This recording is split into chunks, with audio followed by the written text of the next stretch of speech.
All right, today we are diving into something that is, frankly, one of the most unsettling ideas in our digital world, the computer backdoor.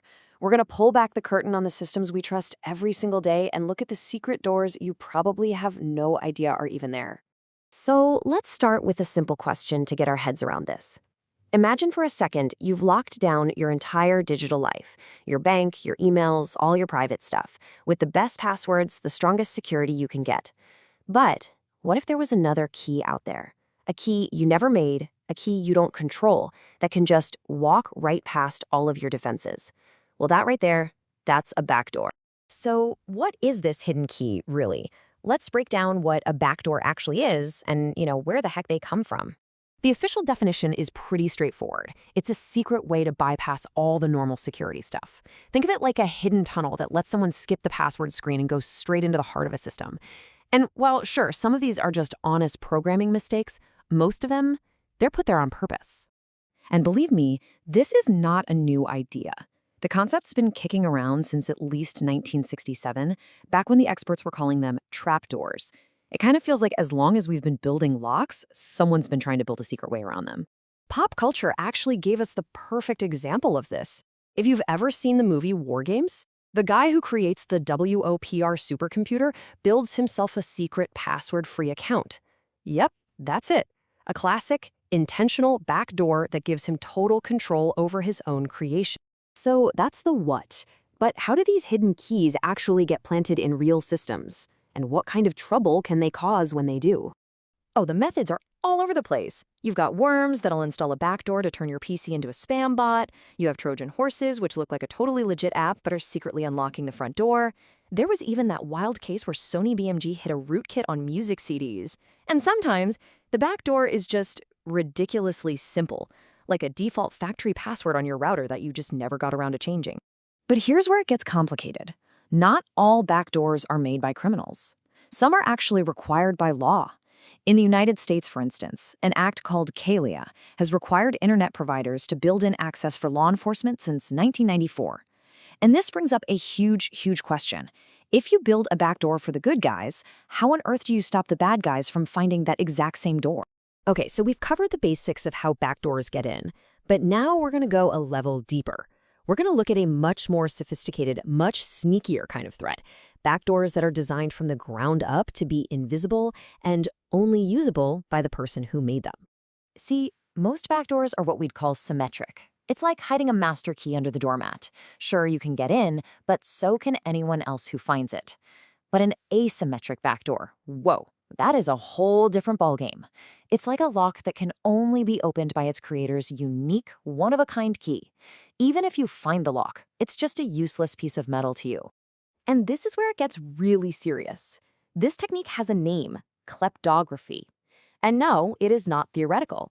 It came out that the NSA had inserted exactly this kind of backdoor into a really common cryptographic standard. That means they had a secret key that could potentially unlock data protected by that standard, while to the rest of the world, the encryption looked totally solid. And now, we arrive at the final level. What we're about to talk about is maybe one of the most brilliant and, honestly, disturbing ideas in all of computer security. It's an attack that doesn't just compromise a program, it compromises the very tools we use to build all programs. Okay, hang on tight, because this one is a real mind-bender. An attacker gets a hold of a compiler. That's the program that turns source code into actual software. The attacker teaches it to do two secret things. First, whenever it builds a login program, it secretly slips a backdoor in. But second, and this is the genius evil part, it also tells the compiler, hey, whenever you build a new version of yourself, hide this entire attack inside that new version. The attacker does this just once, then completely erases all the original evidence. The source code looks perfectly clean. But the compiler itself? It's now a permanent, self-replicating parasite destined to inject that same backdoor into everything it touches forever. This whole attack was first demonstrated by the absolute legend and Unix co-creator Ken Thompson way back in 1984. He called his talk Reflections on Trusting Trust, and it asked this fundamental question. How can you ever really trust a program when the very tools you use to build it might be lying to you? And if you're thinking, wow, that's a cool thought experiment, well, it's happened for real.